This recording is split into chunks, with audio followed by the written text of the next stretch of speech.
President-elect Donald Trump has filled another high-level post. Campaign source confirms that South Carolina Governor Nikki Haley has agreed to be U.S. ambassador to the United Nations. Now, Haley is the first woman chosen for a cabinet-level job in the new administration. In the Republican primary, she endorsed Marco Rubio and criticized Donald Trump. The president-elect tweeted this months ago, "The people of South Carolina are embarrassed by Nikki Haley." Mr. Trump flew to Florida last night for Thanksgiving after an on-the-record interview with reporters from the New York Times. Chip Reid shows us why now some of his loudest supporters are unhappy with what he said. Chip, good morning.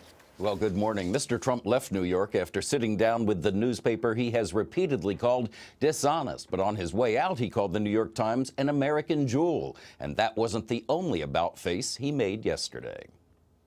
The failing New York Times, and it is failing. Despite what he called the newspaper, Mr. Trump was all smiles after a closed-door meeting with the New York Times, where reporters live tweeted nearly every minute, exposing significant shifts in policy. If I win, I am going to instruct my Attorney General to get a special prosecutor to look into your situation. Including his long-standing promise to appoint a special prosecutor to investigate Hillary Clinton's use of private email servers as Secretary of State. That would be a very good first step. That's a good first step. One reporter tweeted that Mr. Trump said, "I don't want to hurt the Clintons. I really don't. She went through a lot and suffered greatly in many different ways." Later, he added, "I think it would be very, very divisive for the country." A lot of it's a hoax. It's a hoax. He also seemed to change his tune on climate change from a hoax perpetrated by the Chinese to a phenomenon linked to human activity. Trump's chief strategist, Steve Bannon, is the former head of the conservative website Breitbart, who in an interview with Mother Jones magazine last summer said, "We're the platform for the alt-right, a conservative movement popular with white nationalists."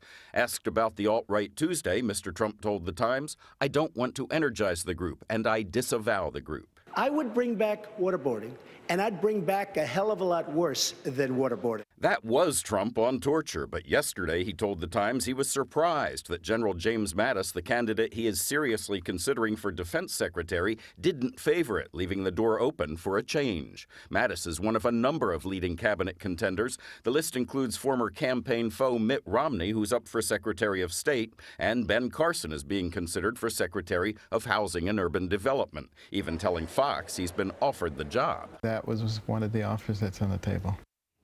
Trump also revealed he may get his son-in-law, Jared Kushner, involved in the Middle East peace process. Kushner has been a close advisor to the president-elect throughout the campaign and key in his outreach to the Jewish community. Yesterday, Trump told Times reporters he'd love to be the one to solve the Israel-Palestine conflict, and Kushner could help. Charlie? Hey, thanks, Chip.